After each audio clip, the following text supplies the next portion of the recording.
So, as we dig into our text for today, I thought I'd start by asking you a question. I want you to think about something that you have dreamed to happen. Something in your life that you wanted to happen more than anything else. Take a minute and think about that. Maybe it's something that you're dreaming for right now. Or maybe it's a past experience that you had in your life, something that you wished and that you wanted more than anything else, a dream to have happen. I was thinking about that this week, especially as we've been watching the Little League World Series, and so many of the kids were talking about how it was their dream, of course, to play in the World Series. We were out as a family, and we were looking at the statistics, and I think it's something like 0.9% of all of the kids that play in a Little League World Series actually go on to play professionally in the major leagues after all of that. But it's kind of interesting, all of them talk about how it was their dream to be in the Little League, but then how they wanted to be professional baseball players, right? I think when I think about dreaming or wishing for something to come true, we do that a lot when we're kids, right? I think as we're younger, we dream a lot, and we hope for something to happen. But we seem to do less of that as we're adults. I don't know, maybe we just kind of get more jaded, right? Life sort of gives us a reality check, and we realize that, dreams don't always come true. They don't always happen. But you see all over the place, people dream that they wish for something to occur, and then it ends up happening. Well, today in our gospel text, we're going to hear a story about a woman who comes to synagogue. And this woman is bent over. She can't stand up straight. I think in the text it's something for like 18 years that she has been bent over. And I have to imagine that this woman had been dreaming for many, many years that she would be healed, that somehow she would be able to stand up straight. And the story explains that Jesus, on the day of the Sabbath, heals this woman and gives her the ability to stand up straight. And we'll see what happens in this text. So this is Luke chapter 13, verses 10 to 17. Now Jesus was teaching in one of the synagogues on the Sabbath. And just then there appeared a woman with a spirit that had crippled her for 18 years. She was bent over and was quite unable to stand up straight. When Jesus saw her, he called her over and said, "Woman, you are set free from your ailment." When he laid his hands on her, immediately she stood up straight and began praising God. But the leader of the synagogue, indignant because Jesus had cured on the Sabbath, kept saying to the crowd, "There are 6 days on which work ought to be done. Come on those days and be cured, and not on the Sabbath day." But the Lord answered him and said, "You hypocrites, does not each of you on the Sabbath untie his ox or his donkey from the manger and lead it to water? And ought not this woman, a daughter of Abraham, whom Satan bound for 18 long years, be set free from this bondage on the Sabbath day?" When he said this, all his opponents were put to shame, and the entire crowd was rejoicing at all the wonderful things being done by him. It's a really interesting story in Luke. And remember, we had talked a couple weeks ago that starting in chapter 10 of Luke, that Luke dedicates a whole bunch of chapters leading up to the story of Jesus being crucified. And the biblical scholars sort of label these chapters as the journey stories. The journey of Jesus and his disciples as he travels around different areas heading to Jerusalem. And this is just one more story that Luke chooses to put into the gospel, where he shares about how Jesus heals this woman.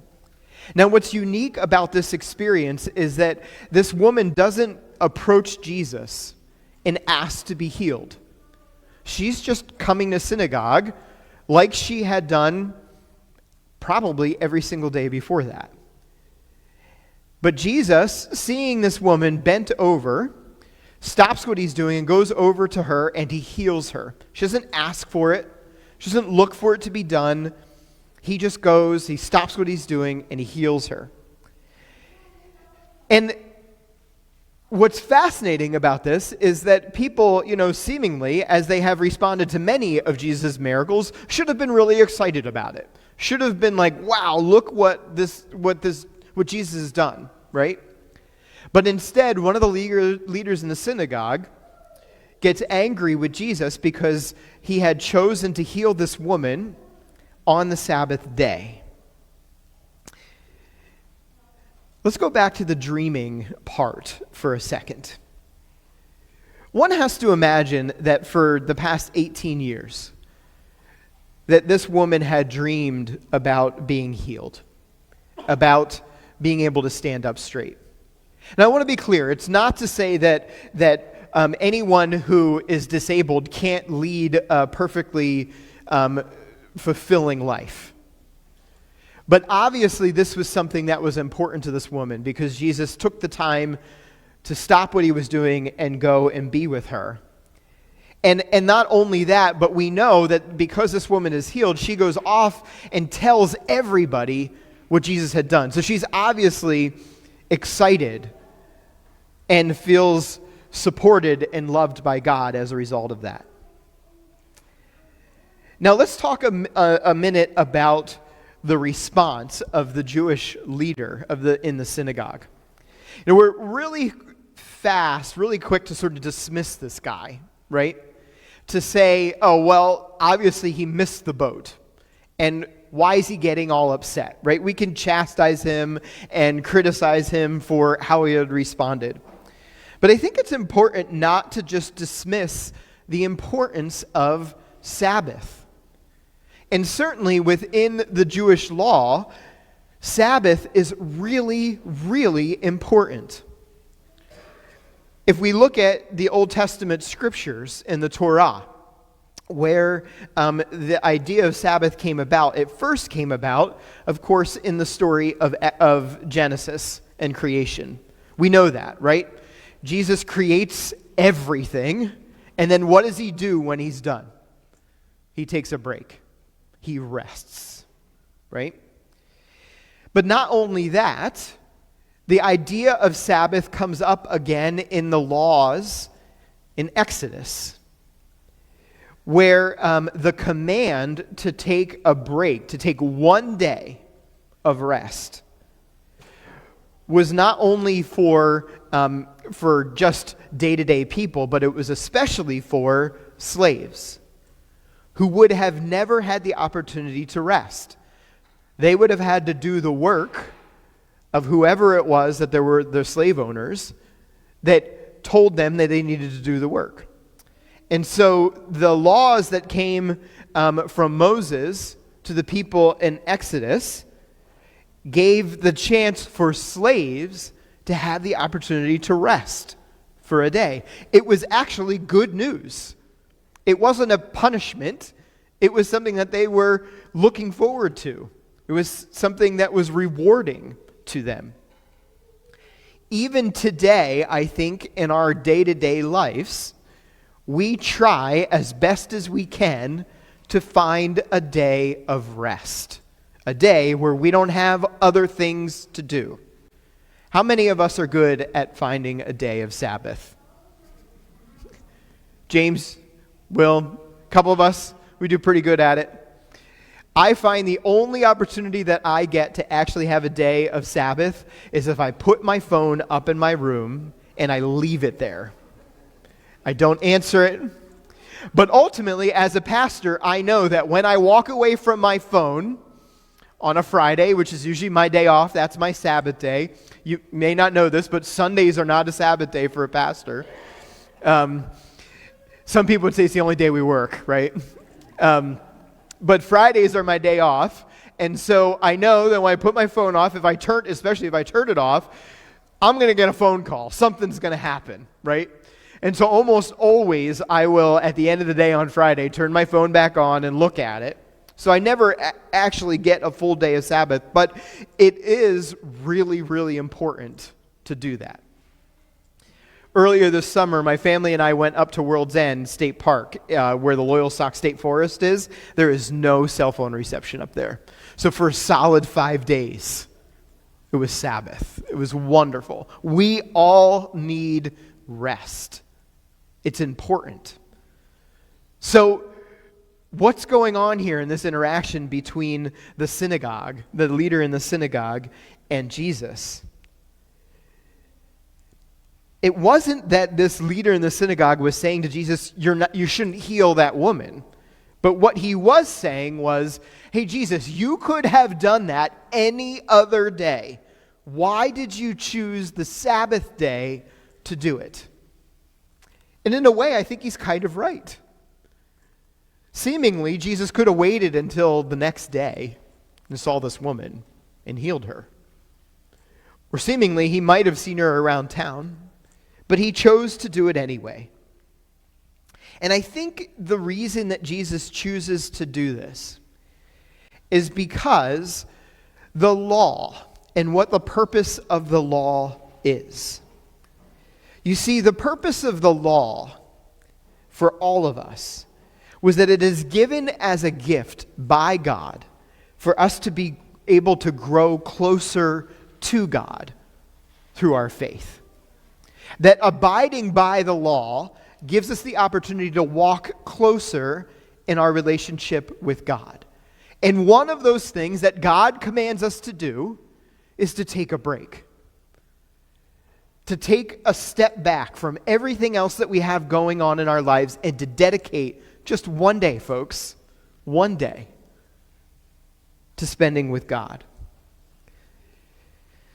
But what ends up happening here is that this Jewish leader takes this law itself, and the law itself becomes God for this Jewish leader. It becomes more revered. In other words, it becomes more revered than the purpose of the law itself. The idea of following the law becomes more important than having that close walk with God, strengthening that relationship with God. You see, the purpose of the law is to give us an opportunity to have a more intentional, closer relationship with God. It's not meant to be God itself. In other words, it gives us the ability to dream, to imagine what's possible. The kind of wonderful things that can happen in our lives when we come to understand God more fully in the ways in which God works in our lives and who God works through in our lives. And not only that, but the law invites us to nurture and tend and to keep each other's dreams. To be intentional about understanding and looking for what the dreams of other people are, and to help those dreams come true. In the beginning, I had said that I think as young people, we tend to dream more often as opposed to when we're older. You know why I think that is? For many of us, our parents work really hard to make our dreams come true.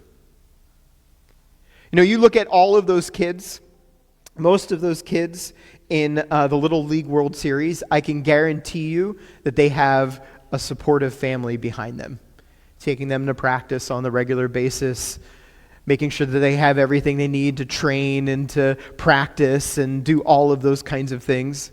And as a parent myself, I can tell you there is absolutely nothing I would do or not do to help the dreams of my kids come true. And so I think as young people, we dream more because we have a supportive network of people around us to encourage those dreams and to help those dreams come true. I wonder what it would look like if, like Jesus, we took the time to notice the people around us and what their dreams are, and if we did that same kind of nurturing in the lives of the people that we come in contact with. You know, some of those dreams may be really obvious to us. Some of those dreams may be deep down within our souls that we are afraid to share with other people. But if we take the time to get to know each other, to listen to each other, and to hear each other's dreams, and then to be intentional about nurturing and tending to those dreams in our relationships with each other, take a minute and think about how different our world would be. How different our relationships with each other would be. Imagine relationships based off of mutual love and respect, forgiveness,